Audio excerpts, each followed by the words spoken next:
नमस्कार, मैं हूं गिरिजेश वशिष्ठ। आप देख रहे हैं NockingNews.com का यूट्यूब संस्करण।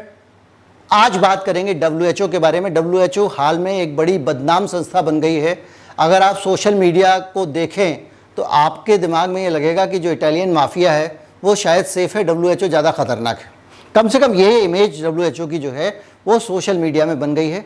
ज़्यादातर लोग ये कहने में अपने आप को बड़ा ज्ञानी अनुभव करते हैं कि WHO वहाँ से बैठ के साजिश कर रहा है और जो देश हैं बहुत सारे दुनिया के, उनके बीच में साजिश फैला रहा है और टीके की साजिश में शामिल है वो पूरी दुनिया के साथ में और बहुत सारी तमाम सारी बातें। लेकिन WHO की जो अहमियत है, WHO की जो वजूद है, उसको नज़रअंदाज भी नहीं किया जा सकता। इसीलिए यही वजह है कि WHO को और डॉक्टर्स को तमाम बुरा भरा कहने के बावजूद बाबा रामदेव अपनी दवा, जो दवा है नहीं है, असली है नकली है, कारगर है नहीं है, इसमें बहस है, उसको अगर बेचना चाहते हैं तो झूठा ही सही WHO का नाम लेते हैं और कहते हैं WHO ने इसको अप्रूव कर दिया। ये WHO की अहमियत है, जो WHO की अहमियत हमको समझनी पड़ेगी। लेकिन ये अहमियत है क्यों? WHO की इतनी ताकत क्यों, इतना नाम क्यों? हर आदमी WHO के नाम से इतना उसको भाव क्यों देता है? ना दो।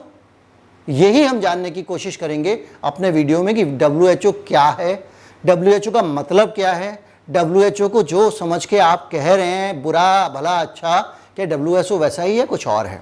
चैनल को सब्सक्राइब कर लीजिए, फिर बातचीत शुरू करते हैं। नमस्कार, मैं हूं गिरिजेश वशिष्ठ। सरकार अगर चाहे तो कल 30 से 35 रुपये पेट्रोल का दाम कम हो सकता है। जुड़े हैं, कम लोग जुड़े हैं, होगा। कई बार हम अपने दिमाग के जो सवाल है ना उनको नज़रअंदाज कर देते हैं। बेहद दर्दनाक, बेहद शर्मनाक और दिल दहलाने वाली दास्तान है। जो गरीब आदमी है उसके लिए रेल में यात्रा करना करीब करीब नामुमकिन हो जाएगा। नमस्कार, जय। दुनिया में जब भी कहीं कोई बीमारी विपदा आती है या पूरी दुनिया में हेल्थ को लेकर कुछ पैटर्न चल रहे हैं या किसी एक गरीब देश में कुछ लोगों को इलाज की ज़रूरत है, नहीं मिल पा रही है, या भारत की लड़कियों में आयरन की डेफिशिएंसी है, उनको आयरन की गोली खिलाना ज़रूरी है, नहीं तो भविष्य की जो पीढ़ी है उसमें नुकसान उसको बहुत होगा। भारत में या पूरी दुनिया में बड़ी संख्या में लोग पोलियो से विकलांग हो जाते हैं, तो उनको अगर एक ड्रॉप पिला दी जाए एक साथ एक ही दिन पूरी दुनिया में, तो वो वायरस पोलियो का जो आदमी के अंदर है सबके मर जाएगा और पोलियो ख़त्म हो जाएगा। इस तरह के जो इंटरनेशनल प्रोग्राम्स होते हैं उनको लाने वाली जो संस्था है वो WHO है। दिमाग में आएगा WHO कोई संस्था है तो क्या हो गया, ऐसा तो बहुत सारी संस्थाएं होती हैं, हम WHO को इतना वजन क्यों दे? बहुत सारे लोगों के दिमाग में होगा, क्योंकि मैंने ये महसूस किया है, कई लोग फ़ोन कर लेते हैं, लड़ने लग जाते हैं कि WHO। तो मुझे लगा कि नहीं, एक क्लैरिटी होनी चाहिए।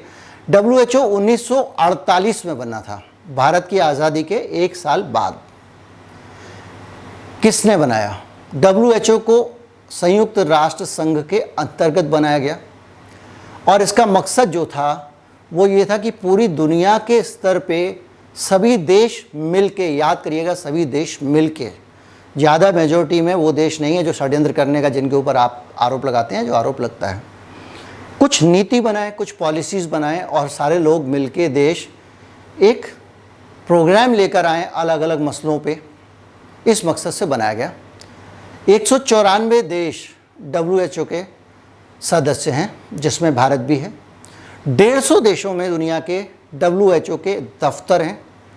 दिल्ली में भी बहुत बड़ा दफ्तर है WHO का। कभी आप इंद्रप्रस्थ जाएंगे तो वहाँ इमारत देखेंगे, ट्रेन से भी निकलते हैं तो दिखता है।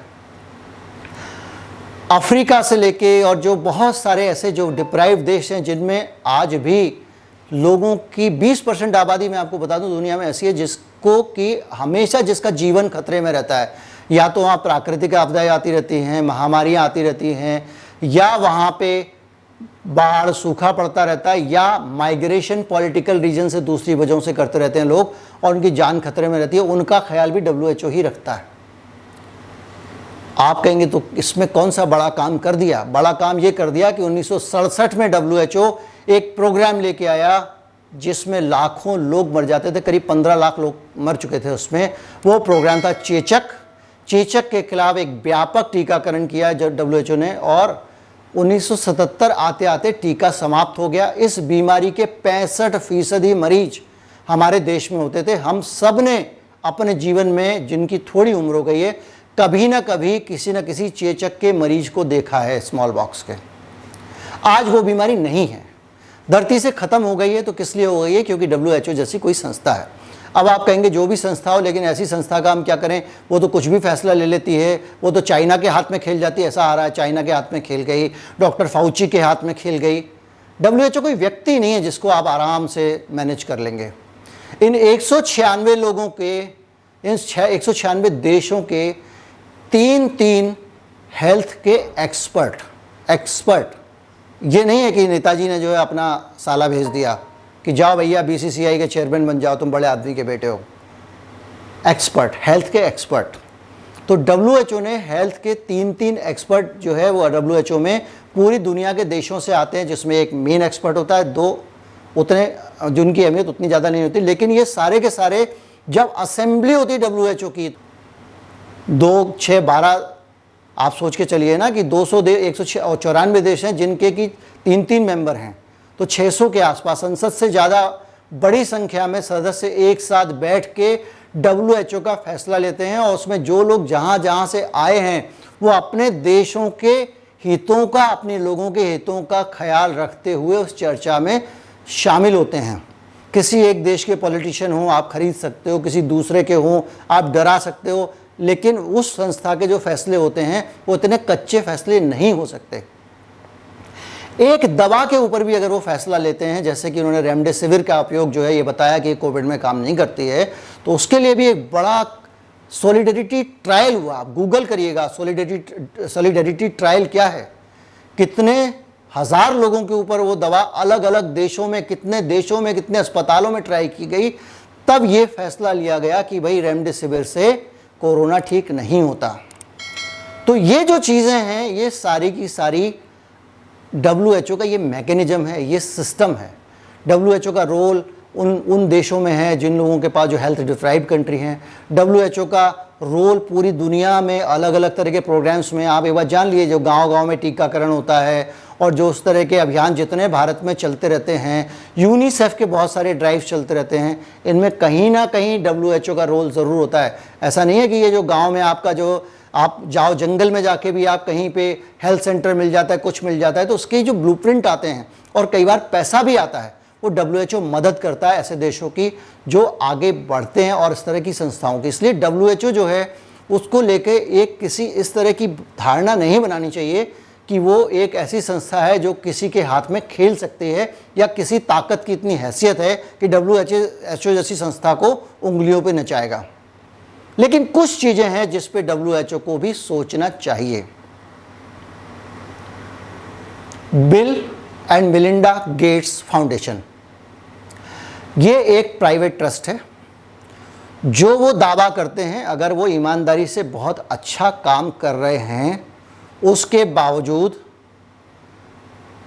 WHO जैसी संस्था को उनसे पैसे नहीं लेना चाहिए, उनकी फंडिंग नहीं लेनी चाहिए।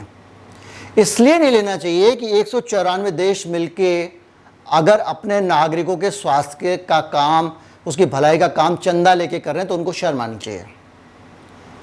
मान के लिए चलिए कि इस तरह के जो लोग होते हैं, जो धन्ना सेठ होते हैं, वो लोग जहाँ भी पैसा इन्वेस्ट करते हैं वो अपने हित देखते हैं। भले ही वो बात आपकी मानने के लिए आपको ना कहें, लेकिन वो देखेंगे कि आप उस रास्ते पे जा रहे हो जिससे उनका भला हो सकता है, तो आपको कहेंगे धक्का लगा दो, इसको मदद कर दो। तो ऐसे लोगों का जो इन्फ्लुएंस है वो नहीं होना चाहिए, क्योंकि कोविड आने से पहले बताते हैं कितनी सारी टीका कंपनियों में गेट्स साहब ने बहुत सारा पैसा लगाया। अब वो आदमी, उसका पैसा लोगे, बदनाम पैसा लोगे, तो फिर आप बदनाम होगे। इसलिए WHO को इस तरह की चीज़ों में सावधानी बरतनी चाहिए। जो दुनिया भर के देश हैं उनको इस पर कोई ना कोई फैसला लेना चाहिए। फिर मैं कहूँगा ये फैसले भी इतने सारे देश मिल के लेते हैं। इसलिए कुल मिला के कोई भी नतीजा निकालें, ये मान के चलिए कि इस दुनिया में उसके अच्छे और बुरे सारे पहलू होते हैं। जब तक मैं आपकी जगह खड़े होकर नहीं देखूंगा, आपका दर्द नहीं समझ सकता। आप मेरी जगह आके नहीं देखेंगे, आप मेरी तकलीफ़ नहीं समझ सकते हैं। उम्मीद करता हूं कि आपको ये वीडियो अच्छा लगा होगा।